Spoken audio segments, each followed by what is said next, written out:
ہم نے ہی قرآن کو نازل کیا اور ہم ہی اس کے محافظ ہیں. ابھی تو آپ دیکھیں آج 1450 سال گزرنے کے باوجود دنیا نے کتنی ترقی کر لی ہے, مادی اعتبار سے اتنا آگے نکل چکا ہے, اور دنیا میں انسان کسی سے پیچھے رہنا نہیں چاہتا ہے اور کوئی کسی سے اپنے کو کمتر نہیں سمجھتا ہے. اگر ملکی پیمانے پر آپ دیکھیں تو ایک ملک نے اگر 300 سے زائد کی بلڈنگ بنائی تو دوسرا اس کا مقابلہ کرتے ہوئے دوسرا اس سے بڑی بلڈنگ بنانے کی تیاری کر رہا ہے, اور تیسرا ان سے بھی بڑا بنانے کا سوچ چکا ہے اور زمینیں بھی دیکھ چکا ہے. میرے کہنے کا مطلب یہ ہے کہ یہ ٹیکنالوجی کا زمانہ ہے, مادی دور ہے, کوئی کسی سے پیچھے نہیں رہنا چاہتا. ہر چیلنج کا لوگ مقابلہ کر رہے ہیں, فیس کر رہے ہیں. قرآن کا یہ چیلنج 1450 سال سے موجود ہے. وَإِن كُنتُمْ فِي رَيْبٍ مِّمَّا نَزَّلْنَا عَلَىٰ عَبْدِنَا فَأْتُوا بِسُورَةٍ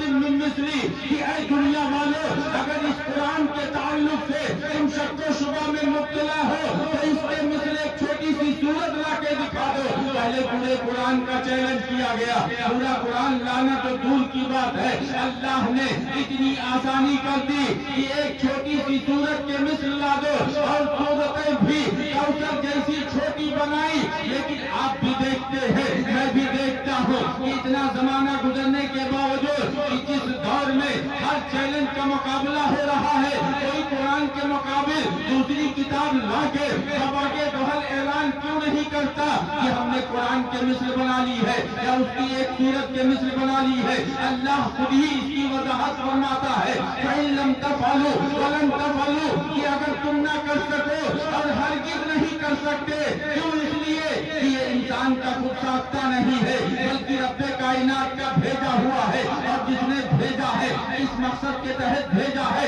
ارشاد فرماتا ہے لِتُخْرِجَ النَّاسَ مِنَ الظُّلُمَاتِ إِلَى النُّورِ, کہ اے محبوب تاکہ اس قرآن کے ذریعہ تاریکیوں میں بھٹکے ہوئے لوگوں کو روشنی کی طرف لائے. جب نبی نے تعلیمات دینی شروع کی کہ دنیا میں اجالا پھیلا. اس لیے ہم کہتے ہیں کہ جہاں تاریخ تھا ظلمت کا تھا, سب کالا تھا, کوئی پردے سے کیا نکلا کہ گھر گھر میں اجالا تھا, ناریوں کا دور تھا, دل جل رہا تھا نور کا, ان کو دیکھا ہو گیا ٹھنڈا کلیجہ نور کا. نعرہ تکبیر, نعرہ رسالت, مسلک اعلی حضرت, علماء اہل سنت, رسم دستار بندی, نعرہ تکبیر, نعرہ رسالت. اب افسوس کا مقام یہ ہے کہ ہم اسلام کو پڑھنا سمجھنا نہیں چاہتے. اپنے علماء سے اسی بنیاد پہ ہم دور ہو گئے. اگر اسلام کو پڑھیں گے سمجھیں گے اپنے علماء کی قدریں کریں گے, کیونکہ اللہ ان کی تعریف فرماتا, اور جس کی رب تعریف فرمائے تو ان سبوں کے لیے ہم یہی کہیں گے کہ تو گھٹائے سے کسی کے نہ گھٹا ہے نہ گھٹے, جب بڑھائے تجھے اللہ تعالیٰ تیرا. جن کی تعریف رب فرمائے ان کو کوئی گھٹا نہیں سکتا. یہ قرآن وہ مقدس کتاب ہے جس نے دستور حیات عطا کیا ہے, انسانی انسائیکلوپیڈیا ہے. 1450 سال پہلے چیلنج کیا گیا, آج تک کوئی اس کے مقابل نہیں لا پایا. اور کیسے لا سکتا ہے جب رب کا بنایا ہوا ہے اور رب خود ہی جو ہے اس کا محافظ ہے, تو کوئی اس کو مٹا نہیں سکتا. قرآن کو نہ مٹا سکتا ہے نہ اسلام کو مٹا سکتا ہے. ہاں ہم اپنے اعمال کی وجہ سے ستائے کاٹے مارے ضرور جائیں گے, ذلیل و خوار کیے جائیں گے, اور اس سے بچنا ہے کہ رب کا قرآن پڑھو. قرآن کہتا ہے وَلَا تَهِنُوا وَلَا تَحْزَنُوا وَأَنْتُمُ الْأَعْلَوْنَ إِن كُنتُم مُؤْمِنِينَ, کہ سستی نہ کرو, غم نہ کھاؤ, تم ہی سر بلند رہو گے. بس شرط اتنی ہے کہ مومن کامل بن کے رہو. آج ہم حالات سے مرعوب ہو جاتے ہیں, خوف زدہ ہو جاتے ہیں, ڈر جاتے ہیں, جبکہ 57 ملکوں میں کلمہ پڑھنے والے لوگ موجود ہیں. لیکن وجہ کیا ہے؟ وجہ یہ ہے کہ آج ہم نے اسلام کے طریقے کو چھوڑ دیا ہے, ہم نے ایمان کو کمزور کر لیا ہے. ورنہ یاد کرو اللہ کے نبی کی تعلیمات وہ ہے کہ جو تلوار کے زور پہ نہیں بلکہ کردار کی بلندی کی بنیاد پر پوری دنیا میں پھیلا ہے. اس لیے ہم کہتے ہیں اسلام کی فطرت میں قدرت نے لچک دی ہے, تم جتنا دباؤ گے اتنا ہی یہ ابھرے گا. اب اسلام کی تعلیمات کیا ہے آپ کو میں بتا دوں. جس نبی کا ہم کلمہ پڑھتے ہیں, جن کے علم غیب اور جن کی شانیں ہم بیان کرتے ہیں, رب نے کتنی بلند فرمائی ہے کہ آج 1450 سال گزرنے کے بعد جب ٹیکنالوجی کا زمانہ آیا, مادی طریقے لوگوں نے اپنائے, تب آج باریک چیزوں کو دیکھ رہے ہیں, لیکن وہ نظر کہ جس کے لیے اللہ فرماتا ہے وَعَلَّمَكَ مَا لَمْ تَكُنْ تَعْلَمْ وَكَانَ فَضْلُ اللَّهِ عَلَيْكَ عَظِيمًا, کہ اے محبوب آپ کے رب نے آپ کو وہ سب کچھ سکھا دیا جو آپ نہیں جانتے تھے. اور نظر کا عالم تو یہ ہے کہ حضرت موسیٰ نے عرض کیا تھا کہ رب ارنی, کہ اے پروردگار مجھے اپنا جلوہ دکھا دے. رب نے فرمایا لن ترانی, کہ اے موسیٰ تم جو ہے میرے دیدار کی تاب نہیں لا سکتے. اس رب کی شان یہ ہے کہ لا یدرکہ الابصار, نظریں اس کا احاطہ نہیں کر سکتی. یہی حسن مصطفیٰ ہے, یہی عظمت مصطفیٰ ہے, یہی مقام مصطفیٰ ہے کہ حضرت موسیٰ کو منع کر دیا اور رب نے اپنے محبوب کو خود بلا کر اپنا دیدار کرایا. عرش اعظم پر جب آپ پہنچے اور سدرۃ المنتہا سے اس سے پہلے سدرۃ المنتہا پر پہنچے, حضرت جبرائیل سے آپ نے کہا تھا کہ اے جبرائیل کیا رب کے دیدار کے لیے نہیں چلو گے؟ رب کا دیدار کون نہیں کرنا چاہے گا؟ حضرت موسیٰ کلیم اللہ ہے, آپ نے تو خواہش بھی کی تھی, اللہ نے منع کر دیا. حضرت جبرائیل جو معلم الملائکہ ہے, تمام فرشتوں کے استاد ہے, ان سے نبی نے خود پوچھا تھا کہ اے جبرائیل کیا رب کے دیدار کے لیے نہیں چلو گے؟ حضرت جبرائیل جانتے ہیں کہ اب یہاں سے مقام آگے جو ہے وہ محمد مصطفیٰ صلی اللہ علیہ وسلم کا ہے. اللہ اور رسول کی شان جو ہے وہ دنیا میں کسی کی نہیں ہے, اس لیے جو انہوں نے جواب دیا تھا حضرت شہید سعدی شیرازی نے اپنے انداز میں اس کو بیان کیا ہے کہ یا رسول اللہ آپ پوچھتے ہیں کہ کیا رب کے دیدار کے لیے نہیں چلو گے, تو میں یہ کہتا ہوں کہ اگر یکسر منہ برتر پرم فروغ تجلی بصورت پرم, کہ یا رسول اللہ اگر یہاں سے ایک بال برابر بھی آگے بڑھا تو میرے یہ پر اللہ کی تجلیوں سے جل جائیں گے.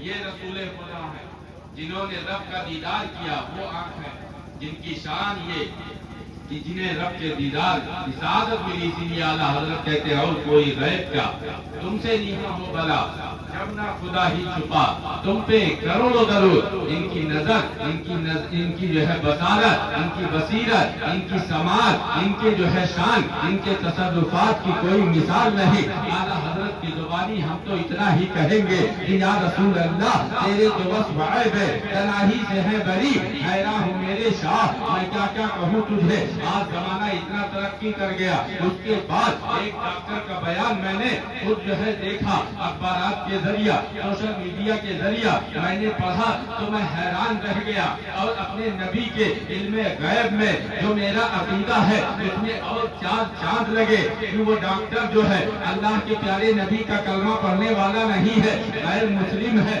اس نے جو ہے اپنا ایک بیان جاری کیا, اس نے اپنے بیان میں کہا کہ آج جو ہے برین ہیمریج اور ہارٹ کی جو بیماریاں ہیں, دل کی بیماریاں ہیں, ان کے جہاں بہت سارے وجوہات ہیں, ان میں سے ایک بڑی وجہ یہ بھی ہے کہ لوگ جب غسل کرنے جاتے ہیں تو ڈائریکٹلی پانی شاور سے اپنے سر پر ڈال لیتے ہیں یا مگ میں لے کر اپنے سر پر ڈال لیتے ہیں. مسلمانوں اپنے نبی کا احسان مانو کہ انہوں نے ہمیں کیا طریقہ دیا ہے. یہیں سے آپ غسل کا طریقہ بھی سن لو. تو غسل کا طریقہ آپ جو علماء سے پوچھتے ہو, یہ لائق مبارکباد ہے مولانا شریف نواز صاحب قبلہ کہ جو اپنے یہاں بچوں کو وضو اور غسل اور دیگر ضروریات کو سکھاتے ہیں. کیوں سکھاتے ہیں؟ کیونکہ یہی ہمارے بخشش کے ذرائع ہے, انہی کے ذریعہ ہم رب کا قرب پائیں گے. اللہ کے رسول کی تعلیمات کیا ہے اس سے پہلے آپ یہ سنو کہ وہ ڈاکٹر کہتا ہے برین ہیمریج اور ہارٹ کی بیماریوں کے وجوہات میں سے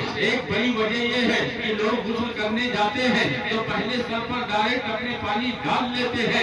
آپ ایسا نہ کیا کرو, بلکہ جب غسل کرنے جاؤ تو پہلے آپ اپنے باڈی کے کچھ پارٹس کو بھگا لو, جیسے کہ ہاتھ دھل لو, پیر دھل لو، چہرہ دھل لو اور ہلکا پانی سر پہ لگا لو، اس کے بعد پورے بدن پر پانی ڈالو۔ ہم مسلمانوں سوچو، جب میں بھی ابتدائی علم دین مصطفیٰ کا طالب علم تھا، ابتدائی جماعت میں تھا، اس وقت جب میں نے غسل کا طریقہ پڑھا تو اس میں یہ طریقہ ہمارے اساتذہ نے دل کی روشنی میں، اللہ کے رسول کی پیاری تعلیمات کی روشنی میں ہمیں یہ بتایا کہ غسل کرنے جائیں تو سب سے پہلے وضو کر لیں۔ آپ بھی جانتے ہو، پوری دنیا جانتی ہے، کیا آپ کو معلوم نہیں کہ وضو میں ہم کیا کرتے ہیں؟ ہاتھ دھلتے ہیں، کلی کرتے ہیں، ناک میں پانی ڈالتے ہیں، چہرے کو دھلتے ہیں اور دونوں ہاتھوں کو کوہنیوں سمیت دھلتے ہیں، سر کا مسا کرتے ہیں، اس کے بعد پیر دھلتے ہیں۔ ابھی تک بھی آپ نے اس سے پہلے بھی احساس کیا ہوگا، اب اس کے بعد اگر غسل کرنا تو آپ محسوس کرنا کہ جب ہاتھ میں پانی لگاؤ گے جسم کو ہلکی ٹھنڈک محسوس ہوگی، چہرہ دھلو گے اور زیادہ جسم محسوس کرے گا۔ اس طریقے سے دونوں ہاتھ کوہنیوں پر دھلو گے تو جسم میں ٹھنڈک کا اور احساس پہنچے گا، سر پر لے جاؤ گے تو اور احساس پہنچے گا، پیر دھلو گے تو اور احساس پہنچے گا۔ میں پہلے سوچتا تھا کہ آخر غسل کی فرضیت میں یہ تو ہے ہی ہے کہ پورے بدن پر پانی بہانا یہ ضروری ہے، تو آخر وضو کرنے کی ضرورت کیا ہے؟ ابتدائی زمانہ تھا، میں سوچتا تھا، لیکن جیسے جیسے آگے بڑھا اللہ کے پیارے نبی کی تعلیمات کی حکمتیں اور روشنی نظر آتی گئی، اور جب ڈاکٹر نے یہ بیان دیا تو ہم نے بے ساختہ کہا کہ تم نے مشینری کا سہارا لے کے بتایا کہ اپنے جسم کے بعض حصوں کو دھلو۔ ہمارے پیارے کریم آقا نے ہمیں 1450 سال پہلے ہی ہمیں یہ بتا دیا کہ غسل کرنے جاؤ تو ڈائریکٹ اپنے سر پر پانی نہ ڈالنا، بلکہ اپنے جسم کے بعض حصے کو بھگا لو۔ اس طریقے سے آپ کا جسم، آپ کے جسم کا ٹمپریچر ٹھنڈک سے جو ہے مانوس ہو جائے گا۔ نعرہ تکبیر، نعرہ رسالت۔